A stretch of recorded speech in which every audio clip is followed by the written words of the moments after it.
Thank you, Dove. Okay. So, good morning. How are you? Good. Good to see you. So, Parsha Vayigash is one of the most emotional encounters, I would say, that takes place in the Torah. And this is the point where Yosef reveals his identity to his brothers. I'm always amazed that they didn't know who he was.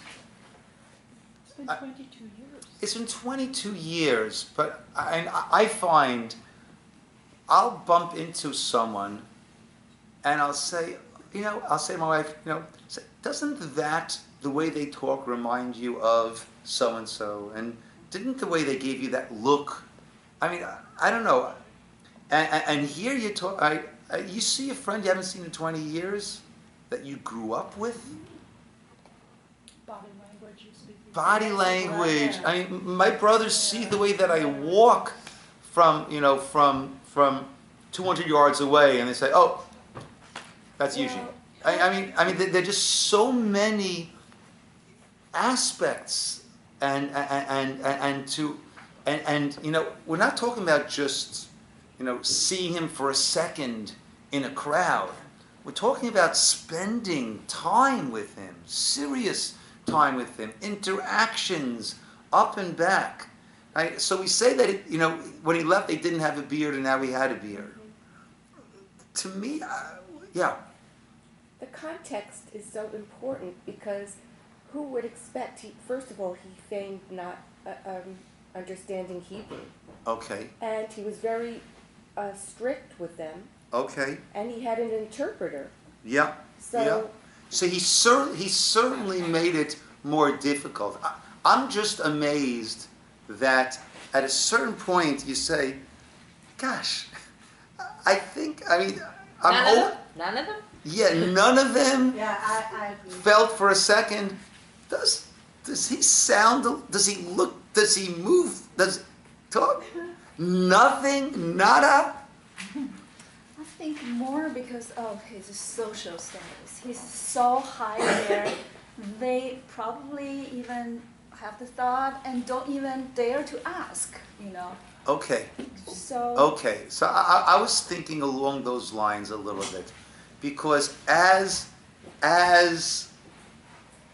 astute as a person might be in the way they look, the way they talk, the way they moved, it reminds me of this, reminds me of that, there also is a tremendous degree that our minds will not allow us to think something.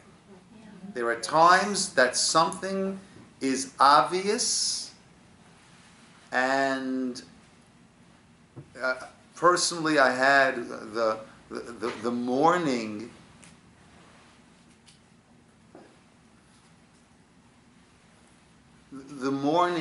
the night that my sister passed away. That night my brother and I slept down in the basement because it was getting hot. It was June already in New York, so we slept down in the basement. It was a lot cooler there, so we would sleep from the time of mid-May until we go off to camp. And we're not getting woken up for school. I hear voices of my uncles upstairs. My cousin, who's a rabbi, is upstairs. Clearly, it should be obvious what happened. My mind did not let that thought cross my mind until my father came down and told us. It was literally, we hear about a firewall. It was a firewall that my brain put up. And I think the only way that I could wrap my head around this is the brothers had a firewall over there, because this could not be Yosef. They had put their father through 22 years And didn't say anything. of agony because they thought this Yosef and his dreams was all of this self-aggrandizement and could not possibly be true. and therefore they were right in what they did. And their sale of Yosef had plunged their father into 22 years of mourning, of unrequited mourning. And for them to think that this is Yosef, and the dreams were right, and they were wrong. They were so horribly wrong with what they did to their brother and what they did to their father. And with all, and the dreams were so true, that with all that they did to make it impossible, he is now the second commander of Egypt, and they're bowing down to him, and he was right, and they were so grievously, tragically wrong, and they caused such carnage and such pain along the way, that there was this firewall in their minds. This can't be. And all of them, right? Though the issue is Binyamin wasn't involved. What I'm saying now doesn't, I'm thinking out loud, what I'm saying now doesn't really help for Binyamin. Because Binyamin was not involved in the sale. I don't know. Look, that could also be, they've done a lot of studies about this. When everyone, thinks a certain, they've done study, what is this? Everyone knows the answer, right? Right? Let's say we do an experiment over here, right? Everyone's in on it, right? Except for me, right? So Dove's going to ask the question: what is 7 times 8, right? And everyone's going to say 58. Everyone's going to say 58. That's the experiment. I don't know this, right? What's 7 times 8? 58. 58, right? Right? And they ask me, what is it? I know it. 58. I know it's 56. Once everyone is saying a certain thing, right? There's a halacha. There's a halacha that when a case comes before the Sanhedrin, the leader, the most eminent person in the Sanhedrin, speaks last. Because otherwise, whatever he says, I agree with that. Oh yeah, oh for sure. Oh for sure. And it could be that Binyamin, the younger brother, everyone is talking about this Egyptian. No one's saying, right? So he just gets swept along that it's not that it can't be Yosef. But it always amazes me. I was thinking also, that's what you're saying is really powerful, but I was also thinking, this man that they're addressing has enormous power. And there has to be a fear factor in there also. Yeah. I could see them not saying to him, hey, are you Yosef? But I would imagine amongst themselves saying, this is bizarre. This is an Egyptian version of Yosef. That's what shocks me. I agree with you, right? To go and confront him, right? But you would imagine that amongst themselves. Yes, Dov. You ever see an actor or an actress doing what they're doing, and then you don't realize for a while who it is, and then oh wow, Yeah. Baruch atah Adonai Eloheinu melech haolam she'akol nהיה b'dvaro. Amen. Thank you, whoever provided this. Okay, so our Parsha begins. Well, our Parsha ended off. Last week's Parsha ended off with the brothers coming down the second time with Binyamin. And according to Ramban, at this point, Yosef's first dream has been fulfilled.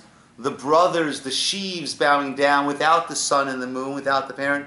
Now he can reveal his identity, but he's still afraid to reveal his identity because he doesn't know. And actually, it's the Or HaChaim who answers that the reason Yosef all along didn't reveal his identity because he was afraid the brothers would come down and kill him.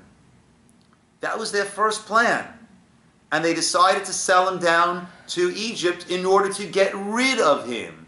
If he's going to resurface, He was afraid that brothers would come down and kill him. And even in this position, when he's already such a powerful person, he was still afraid that the brothers might still try to kill him.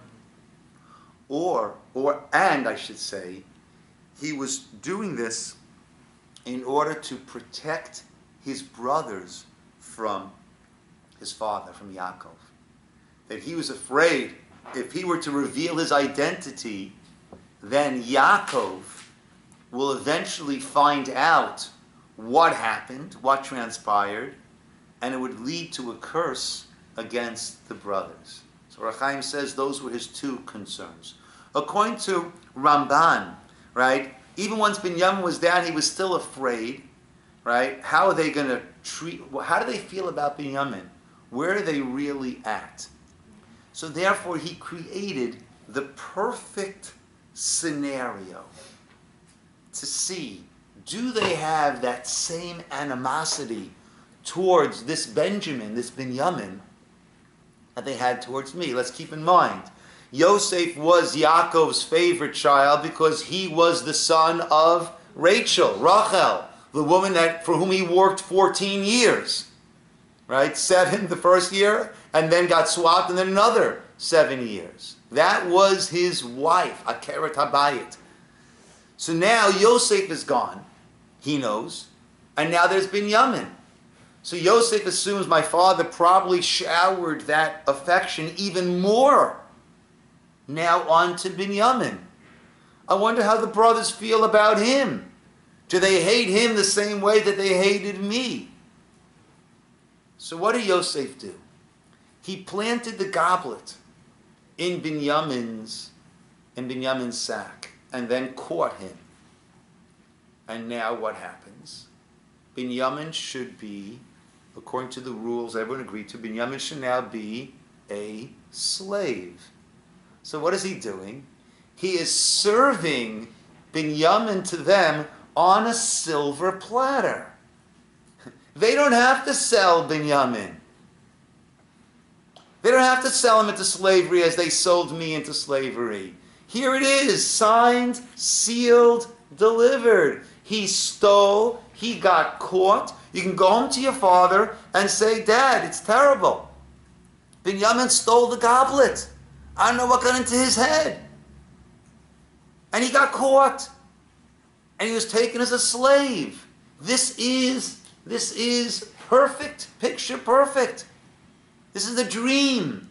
They don't have to do a thing. And Binyamin, they don't have to sell Binyamin like they sold Yosef. Binyamin created his own cage here.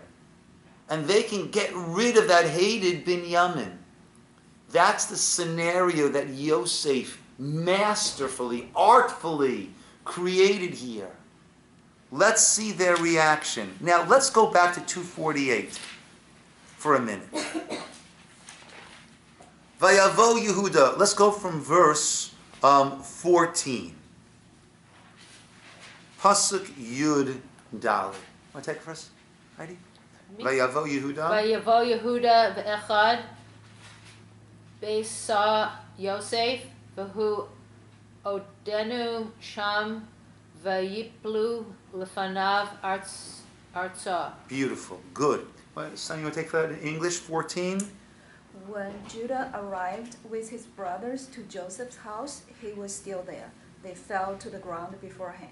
Keep going. Joseph said to them, "What is this deed that you have done? Do you not realize that a man like me practices divination?" So Judah said, "What can we say to my Lord? How can we speak? And how can we justify ourselves? God has uncovered the sin of your servants.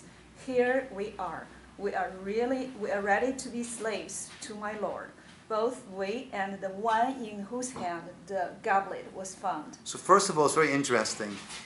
We paraphrase these words in our tefillot, right? In the slichot that we say around the high holiday, Rosh Hashanah and Kippur times. Ma nomar, what can we say? Ma nidaber, what can we speak? Ma nitzdadak, how can we justify ourselves before God? Right? So the composers of our prayer, of our tefillah, took these passionate words of Yehuda and made it into our tefillah. So what does he say? We'll all be slaves, he says. And what does he say? God has found the sin of your servants. What sin do you think he's referring to?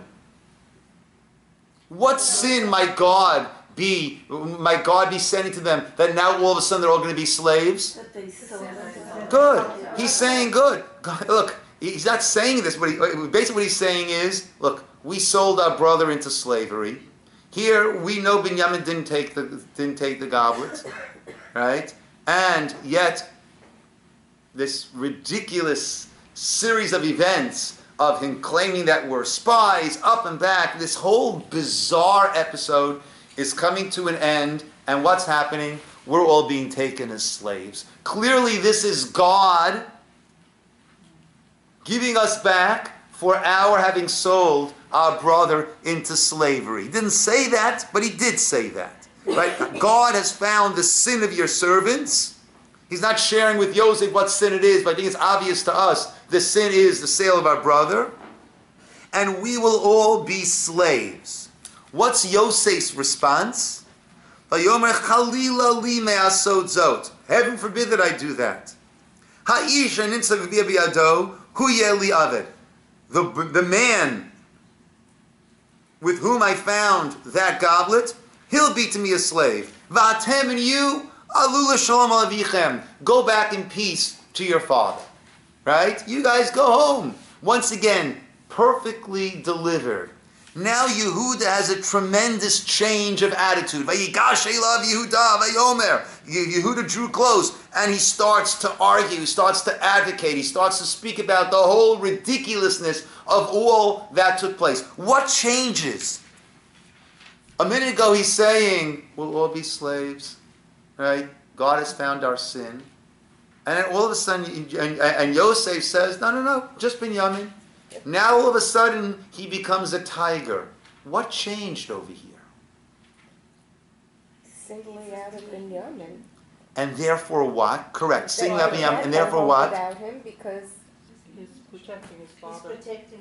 they all love him and want to protect him. Okay, and keep in mind also that Yehuda is the one, right? Yaakov did not want to send Binyamin. Yehuda is the one who guaranteed his safe return. V'chatati l'cha kol yamin. If I don't bring him back, I will have sinned to you for all eternity. Forfeiting his olam hazeh, this world and the next world. But there's another point that I think can crystallize even further. I see it a little bit different. I think we see why is the story about Tamar right before here. Tamar said, here, see, those are the symbol. And here Yosef said, this is a gavriya. I mean, it is a symbol. He stole it. And Tamar shows that he doesn't, here is something to show that it was you. And finally we see Yehuda, something we didn't see before, because Reuven is right. He's become the leader now. Take my grandchildren. I mean, he not only become the leader, that's not the most important thing, he's taking responsibility. Yeah. He is taking responsibility. He's also acknowledging, like he did before with Tamar, we did the sin. Right. Not you, not Binyamin. We are to blame. Nice. We take responsibility. Nice. I Eva? think it's wonderful to put it together. Yeah. He's doing Teshuvah. Yes. Yeah. Yes. But the Or Chaim adds another beautiful point. When they're all going to be slaves, what does he say? This is God's will. This is God's orchestration, and God is giving back to us, right, what we did to Yosef. And we will accept it, right? Then once Yosef says, no, you guys go home, only Binyamin is staying, also, then Yehuda realizes, well, then this is not the divine will coming to us for our sin, because Binyamin wasn't there. So now it's not this neat package that he saw, that nothing we can do, this is God, locking the door on us. No, on the contrary. This doesn't make sense. And therefore this is a chance for us that we've got to do whatever we can do because he wasn't part. Therefore, this is not the divine will. This is a divine impetus for us to enter the fray. And boy, does he enter the fray. Let's go, Ruti, Vakasha. Where are we? Let's start Vayigash now. Vayigash. ויגש אליו יהודה ויאמר, בי אדוני ידבר נא עבדך דבר באוזני אדוני, ואל לך ארוך בעבדך, כי חמוך כפרעה. אנוכי שאל את עבדיו לאמור, היש לכם אב או אח? ונאמר אל אדוני, יש לנו אב זקן, וילד זקונים קטן, ואחיו מת, ויוותר הוא לבדו לאמו, ואביו אהבו. Good. In English, somebody take a nice string for us, please, Marta. Then Judah approached him and said, If you please, my lord, may your servant speak a word in my lord's ear, and let not your anger flare up at your servant. Because there's a chance for anger here, because he's going to lay out just how bizarre all of these interactions have been. For you are like Pharaoh. My lord has asked his servant, saying, Have you a father or a brother? And we said to my lord, We have an old father and a young child of his old age. Right? And Rashi points out, you start asking us about a father or a brother, like we weren't coming here for a shidduch. We come here to buy some food. Right? I understand you come for a shidduch, have to know about the family. You go into Wholesome Choice to buy some tomatoes, right? You find out how much they cost, how much they weigh, you pay and you go. Right? They came here to get some food. Right? What was going on? His brother is dead. He alone is left from his mother, and his father loves him. And he said his brother is dead, Rashi says, because he was thinking to himself, if I say my brother's somewhere, then this guy's going to tell me, bring my brother. And we don't know where he is. Then you said to your servants, Bring him down to me, and I will set my eyes on him. We said to my lord, The youth cannot leave his father, for should he leave his father, he will die. But you said to your servants, If your youngest brother does not come down with you, you will not see my face again. And it was when he went up to your servant my father, we told him my Lord's words, and your father said, Go back, buy us some food. We said, We cannot go down only if your youngest brother is with us. Then we will go down, for we cannot see the man's face if the youngest brother is not with us. Okay. Now keep in mind, right, one of the ways we learned before is that Yosef had no idea, right? We know the father is mourning. We know all this. Yosef doesn't know this. All Yosef knows is my father rebuked me harshly. This is Rav Yoel ben Nun's approach. My father rebuked me harshly. Then he sent me to a dangerous place to be with my brothers when he knows my brother, how they feel about me. My brothers sold me. Maybe my father was in on that.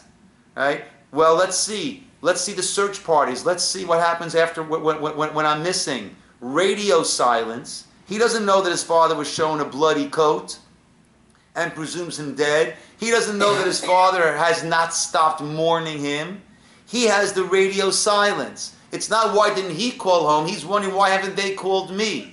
And he thinks the family has rejected me. And he names his two sons Menashe because I've forgotten the tsar of my father's house. And Ephraim, I've prospered over here. He never knows what's been going on over there. Now he hears for the first time. Continue, Marta, then your servant, my father. Then your servant, my father, said to us, You know that my wife bore me two sons. One has left me, and I presumed, alas, that he was surely to be torn to pieces, for I have not seen him since. Yosef's thinking, oh, that's why they haven't called out to me. My father thought I was dead. Continue. So, should you take this one too from my presence and disaster before him, then you will have brought down my hoariness, old age. My hoariness in evil to the grave. Okay. So now so Yehuda is setting up the case over here.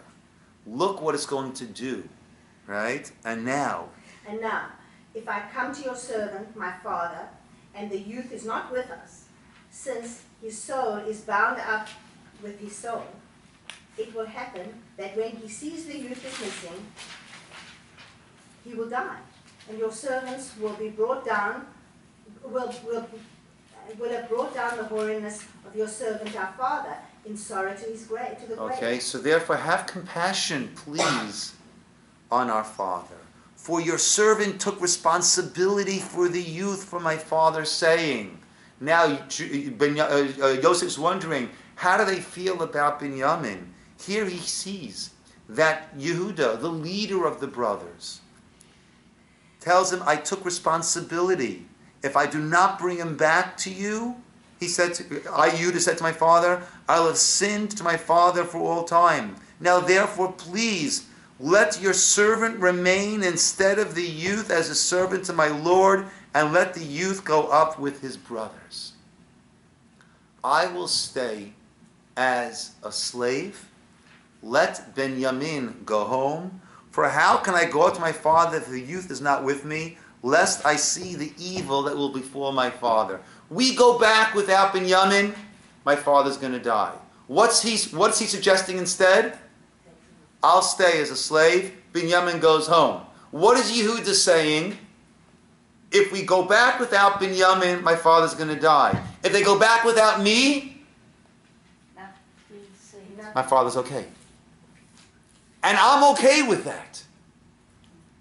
And that's okay, Yehuda is saying. Now, Yosef hears he hears the whole story.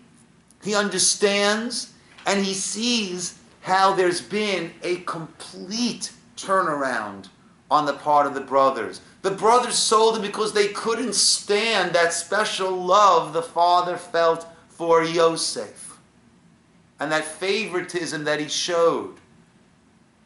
And now Yehuda is at the point where he says, our father has another favorite. You know what that favorite is? Binyamin. And that's okay. That's okay. And we go back without Binyamin, he'll die. Therefore, I'll stay. He'll get over my not coming back. He can't get over Binyamin not getting back. Binyamin is his favorite. And that's okay. Let me stay in his place. Do parents have favorites? Let's turn off the camera first. Parents, I think every parent sees certain qualities in certain children. Each one has their qualities. I don't think there's a favorite, right? I don't love any child more than another, but there are certain aspects that I'm really, I mean, right, oh, this one is incredible in this, and that one's incredible in that. Right? When we add it all together, it's not I love one more than the other, but there are different roles that different children play, there are different qualities that different children have. And perhaps Yehuda is able to look at this and say, he is the lone remaining son of Rachel, of Rachel, who father loved so much and lost. So he can look at it and say, it doesn't mean that he loves me less. It means that Binyamin plays a very crucial role in his health, in his life. Living memory. The living, right? There was Rachel, there was Yosef, and there's Binyamin. Yosef is gone. Rachel has died. And now he's left with Binyamin. Yes, he can not handle Binyamin's absence. He can handle my absence. That's okay. I understand it. I understand it. It's a very different dynamic. There's a very different role that I'm playing and he's playing. So often if we can get ourselves out of, well, this person did this to me, but didn't do that, right? And say, let's look at the broader picture. Who is that person to them and who am I to them? Different roles that we're playing. At this point, Yosef cannot restrain himself. But also, maybe, Yes. maybe Binyamin wasn't like Yosef. He wasn't to the brothers like Yosef was. He was teasing. Maybe he was nicer to them, and also that's why Could be. they liked him better. Could be. He had no way of knowing. I wouldn't say Yosef was teasing, right? Yosef in the dreams, it was a poor judgment call, right?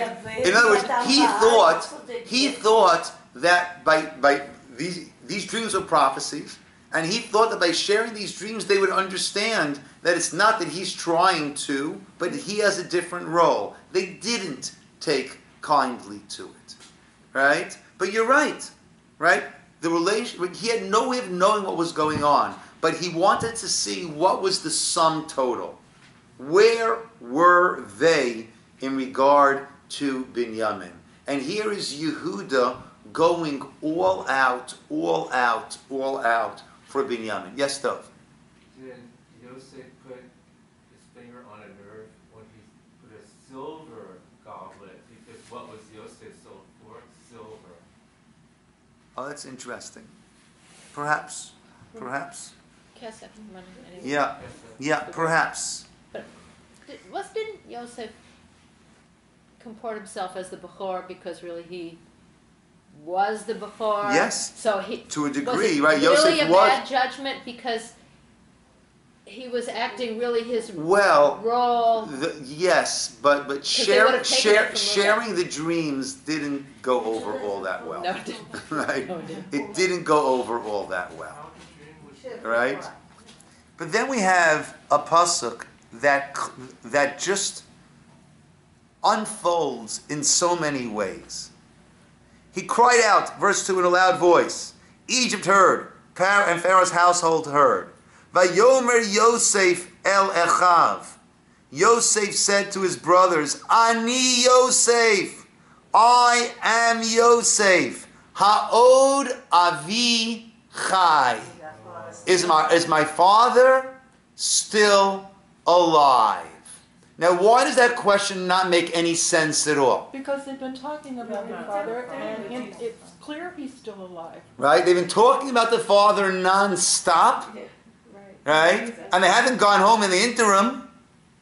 So the question makes no sense on a simple level. So there are many different approaches.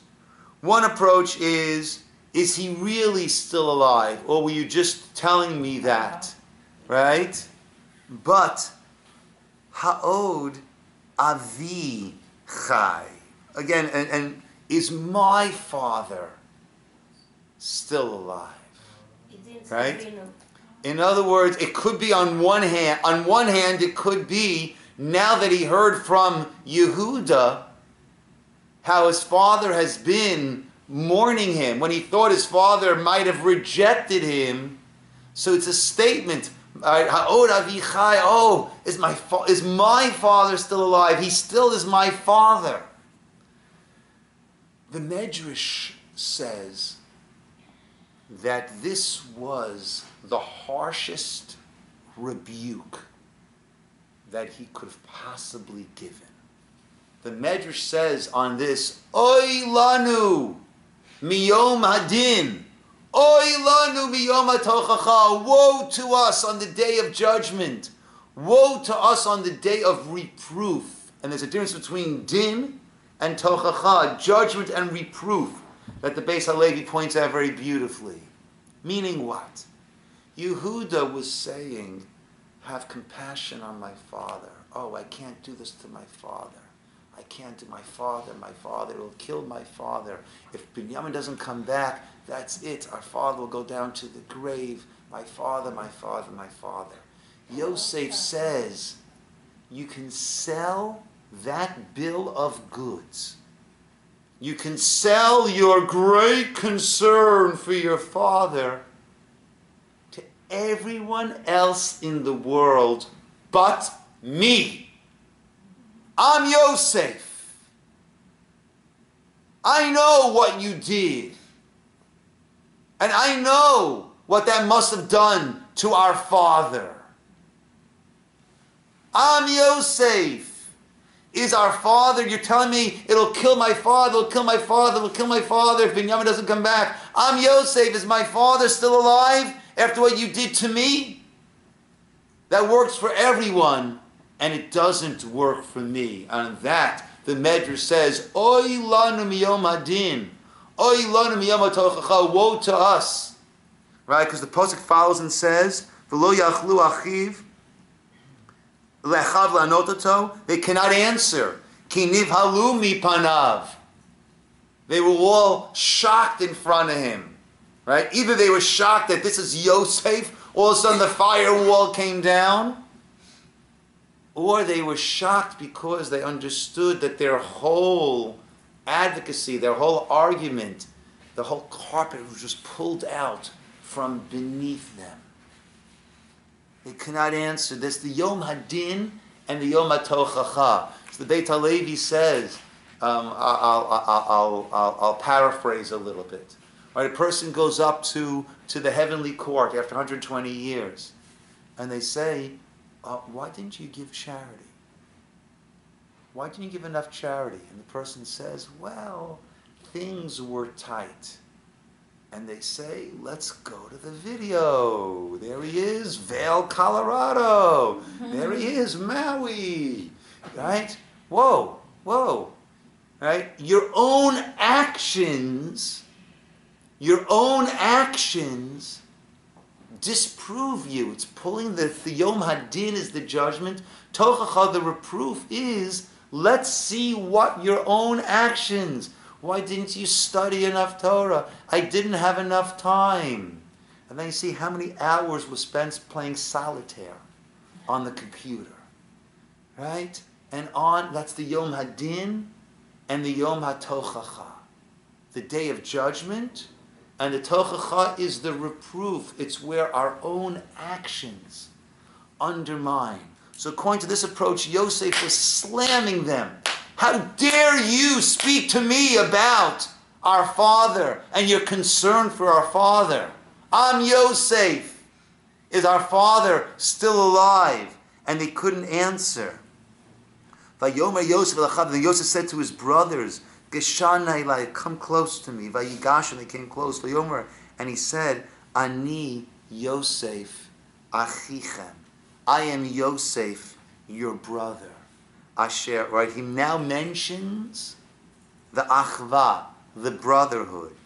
Even though Asher machartem oti Mitzrayim, even though you sold me to Mitzrayim, va'atan now, al teyatzvu. Do not be saddened, distressed. Ve'al yichar beinechem, don't get angry. Ki machartem oti that you sold me here. Ki lemichya shlachani Elokim lifneichem. For sustenance, God has sent me before you. Because the famines are going on for 2 years. Va'od chamesh shanim, another 5 years without charish, without plowing, without harvesting. V'yishlacheni Elokim lifneichem. God has sent me before you. Lasum lachem she'erit ba'aretz. That you should have this survival in the land. Lachayot lachem. To sustain you, lifleita gedolah, for an incredible deliverance. What is Yosef? Yes, Janet. So I was trying before I saw. Now we're a little off topic, but repeatedly through these Parsha, it talks about Yosef not trying to contact Yaakov because of this pledge or whatever. I never read that. Where is that? And then secondly, if he's saying, indicting the brothers this way, and he's alive, and shouldn't respect for Avi Ve'imi, that... Okay, so again, why didn't Yosef write home? There are 3 classical approaches. Ramban is that he understood that his dreams were prophecies that needed to be fulfilled in the proper order. The Or HaChaim I mentioned before said he didn't write home because he was 2 reasons. He was afraid, A, the brothers might come to kill him, and B, that the story would come out with the father and he would end up cursing them, which is what he's trying to mitigate now. We'll come back to that in a second. And the Kli Yakar, back before, again, when the brothers first came to Yosef, he questions the Ramban and says, right, since when are there these dreams that I've got to act in a strange way to make sure it comes about? Let God handle his dreams. He says that he understood that if Hashem had not shared, if Yaakov didn't know about it, then there was a reason that he shouldn't know about it, and he was presenting all of these situations to the brothers to try to wake them up, and it should be a form of kapara, atonement for them, right? They were, going back, right, they were upset with Yosef. Why were they first upset with Yosef? He was mevi divatam ra'ah, right? He was bringing everything bad they saw going to the father. He was like a Spy. So what does he accuse them of being? Spies. They threw him into a pit. Where does he send them initially? All of them go into a pit, into the jail, right? And on and on. These are all meant to be, right? And now you'll be avadim, you'll be slaves? Okay, interesting. Did that ever happen to you? Does that remind you of anything? That's how the Kli Yakar learns. So now when he's revealing, so according to Ramban, now, and Rabbi Yoel ben Nun's approach is that he thought the father was in on it. Now he knows the father's not in on it. According to Ramban, now he sees Binyamin safe, the second dream can come about. Right? According to Kli Yakar, they've been through the full gamut and they've done full teshuvah. They're trying to do anything and everything to help Binyamin. And according to the Orach Chaim, that he was afraid that word would get back to the father. Therefore, now he's giving them the necessary information, which is that what? You didn't send me here. God sent me here. Now, what does that mean? They did. It wasn't God, it was them. They were It was God's the hand of agents. God that they were. Okay. Shouldn't So Yahweh trump all that? clearly not. Well, again, Clearly not. blueprints for behavior. How do we know when to make those decisions then? If I think they're going to kill me, it doesn't override. If I think I've been rejected by my father, then I'm not going to put myself in danger again. It says that they sold, he says the word you sold me and God sent me. So there's a distinction between those two. Good. So it's not that they sent him, because he clearly says you sold me. Good. So selling somewhat makes him like a victim because he was sold. But when God sends you, then you're not a victim. Good. Then you're on a... Good. The Chavetz Chaim brings out a very beautiful point. The Gemara asks, how do we know that a doctor is allowed to heal? That a doctor can play doctor? Rashi explains, I might have thought that God hit, let God heal. Right? Which is the group, the Christian Scientists. There are many court cases where they don't have any medical intervention and children have died from simple ear infections, things like that, where we take antibiotics, right? But without taking antibiotics, then the infection can rage and a person can die. So they theologically view the world that if God is sending an illness, it's God's will. And we can't interfere. Now, we can understand that approach. The Gemara entertains that approach. But the Gemara says, no, we don't say that. Based on a pasuk. The pasuk says, V'rapo yirapeh. Right? Heal, you shall heal. The Chavetz Chaim points out, where does it say V'rapo yirapeh? Again, were it not for that, I would have said that God hit, let God heal. Comes the pasuk V'rapo yirapeh, no, the doctor can heal. In what context does the Torah say V'rapo yirapeh? The Torah is talking about if someone beats someone else up. There are 5 payments. There are 5 different categories of payments that a person must give. There's the damage. There's the pain. There's the humiliation. There's the workman's compensation, and there is the medical costs. V'rapo yirapeh. You beat someone up, you better heal him, right? Make sure he gets the proper medical care. The Chavetz Chaim asks, I don't understand. We're asking about a doctor healing, and our understanding is God hit, let God heal. God didn't hit. This person was beat up by someone else hit, not God. The Chavetz Chaim says, so you see that even in a situation where someone else hit him, our view is that God hit. Meaning what? That anything that I do to someone else, if it weren't meant to be min hashamayim, from the heavens, it wouldn't happen. That does not absolve the perpetrator for the role that the person plays in it. But that allows me to reframe how I view this situation. Yosef said, you guys sold me. But if you sold me, it means that min hashamayim, the master plan, included my being here. Why did I need to be here? In order to be a source of sustenance. Did you know that? No. Is that why you did it? No. Do you have to sort things out with God? Yes. But that's you and God.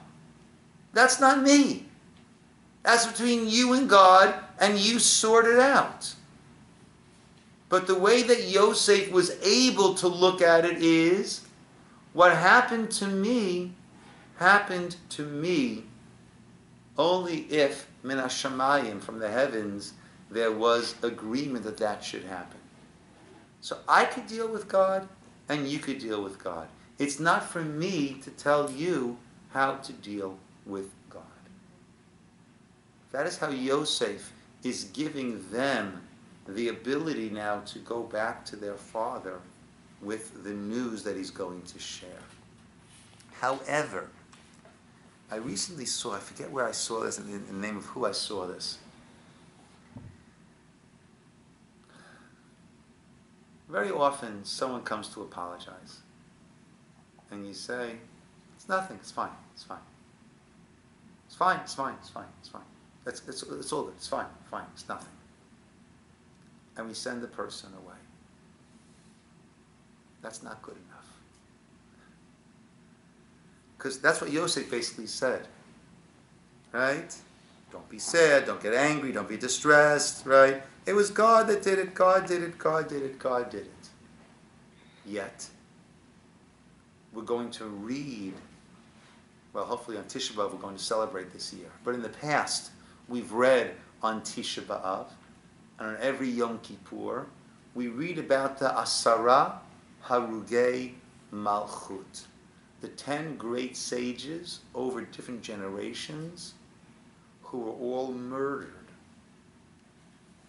by the Roman authorities, and they served either that they were Gilgulim, they were the spirit, the reincarnation, the Gilgul of the brothers who sold Yosef.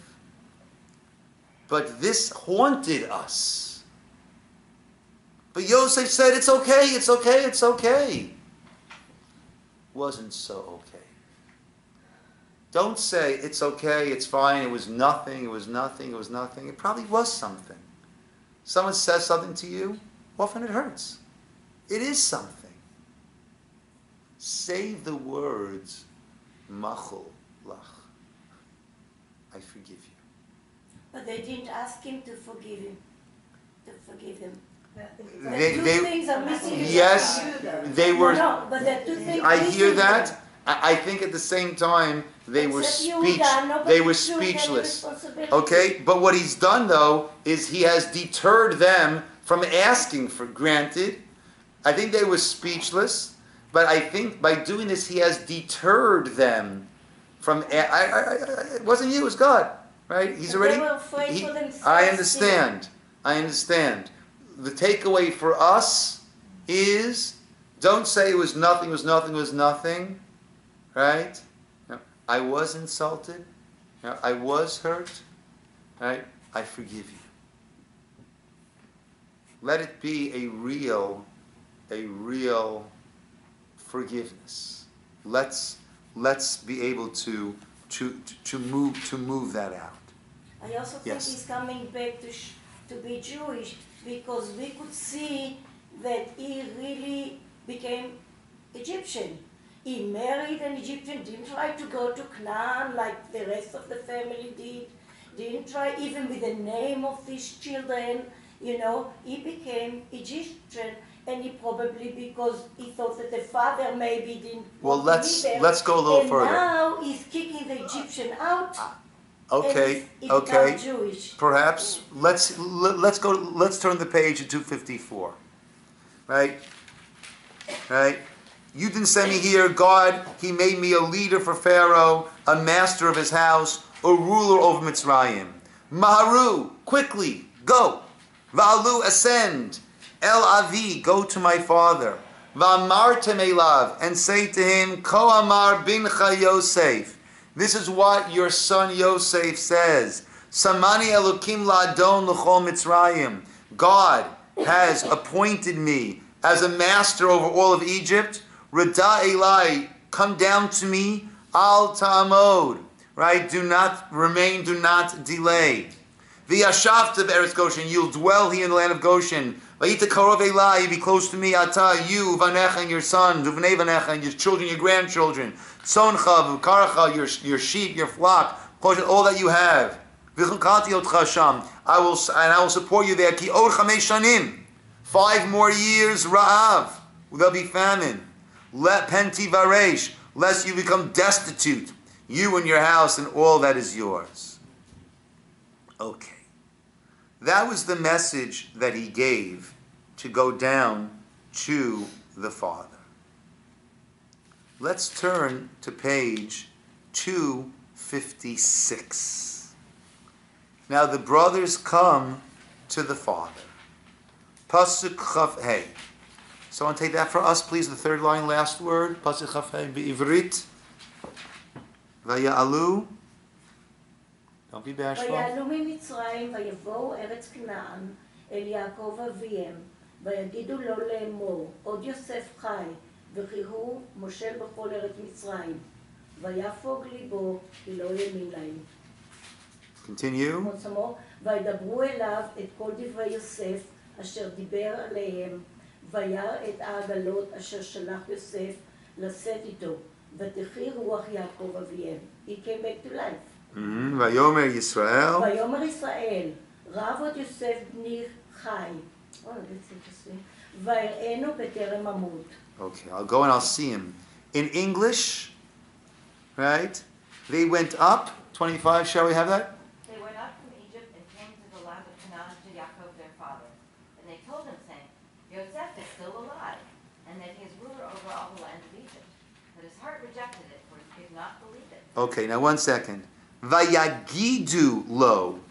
So the Or Chaim points out, Vayagidu means it's a hard thing to say. Haggadah is a hard thing to say. Why was it hard for them to say? Because now that they're revealing this identity, right, then, right, who knows what might come out. But he says beautifully, Vayagidu lo leimor, right? And they told him, saying. It's almost redundant. Right? And he learns out from here that when you have shocking news for someone, be it really good or really bad, break them in slowly. Vayagidu, they said to him, Leimor, we have what to say to you. We have some incredible news for you. Dad, sit down. Take a deep breath. And then they said to him, either Od Yosef Chai, Joseph is still alive as we translated it, or they said to him, Od, meaning he saw Shimon. Remember, Shimon had been imprisoned in Egypt, right? Now Shimon is coming back, right? And Binyamin is back, right? See, he is ecstatic. Look, right? Binyamin came back. My worries are unfounded. Shimon, who was held captive, is back. And they said to him, Od, there's even more. As happy as you are about that, Od, there's even more to share with you. What is that? Yosef Chai, Yosef's alive, and he's the ruler. But his heart rejected it. He cannot believe them. Now, did they give the proper message or not? I think we discussed this before. What was Yosef's message? What did they leave out from Yosef's message? Right? It had the two main parts. Joseph's alive, he's the ruler of Egypt. How did Yosef tell them to say it? And how did they say it? What did they leave out that was crucial in Yosef's message to his father? Good. God has made me ruler. That's one. And what was another thing they left out? They need to survive. Bincha Yosef. Your son Yosef. Right? This is addressing what Dahlia said before. Who is Yosef? He said the message should be your son Yosef. Like we say, Akerna Right? Right? They said, 1 second. remember your... Right. Bincha, your son, Yosef. I'm still your son. I've acted as your son. I've been here in Mitzrayim, but I am your son, Yosef. I'm the leader of Egypt. God has appointed me. What did they say? Yosef's alive. Jojo is alive. And guess what? He's the Moshel, B'chol Eretz Mitzrayim. And he is the top, he's the kingpin of Vegas. He's the top guy in Egypt. He's in charge of all the casinos. Right? Mitzrayim was not the most a spiritual, uplifted, moral place. Right? Joseph's alive, and he's the leader of Egypt. Right? You expect to also hear the Bee Gees. He's going to be doing this night fever dance. Right? That's how it looks like over here. And Yaakov heard this. Lo hamin lahem. Because before they... Vayidabru elav. Cheryl, continue. However, 27 in English. When they related to him. However, when they related to him, all the words that Joseph had spoken to them. Now what do? Now they gave all the words. It's not Jojo. It's Yosef Bincha. It's Yosef, your son, who is alive. That was the message. And God has appointed me as the leader over Egypt in order to sustain you and help the family. Now he's talking the language. Now he's talking the language that Yaakov can accept. And what does the pasuk say? Vatichi ruach Yaakov avihem. The spirit of Yaakov came alive. Vayomer Yisroel. Yisroel said, he changed now from Yaakov, which is when he's in a down state, to Yisroel. Rav Od Yosef Bini Chai. That's what he needed to hear. Oh, my son Yosef is still alive. Now Elcha, I will go ve'ereno, and I will see him beterem amut, before I die. Wow. Yes. Another thing that I found interesting was that it didn't say he believed, is that he revived, like he came back fully. It's Correct. It's almost bigger than believing. Yeah. You know, right. He But came back to life. He the Bincha, because when they brought him to show him the Yosef died, they showed him the kotonet, the clothes with blood, and he said, Akerna kotonet Bincha. Right. And now we have to hear Yeah. say Bencha. Yeah. And we Yeah. remember because the words are the same. All of a sudden we remember. Yeah, but what I'm saying is, it's clear when they said Yosef's alive, they weren't talking about Joseph McGillicuddy, right? Right, no, It was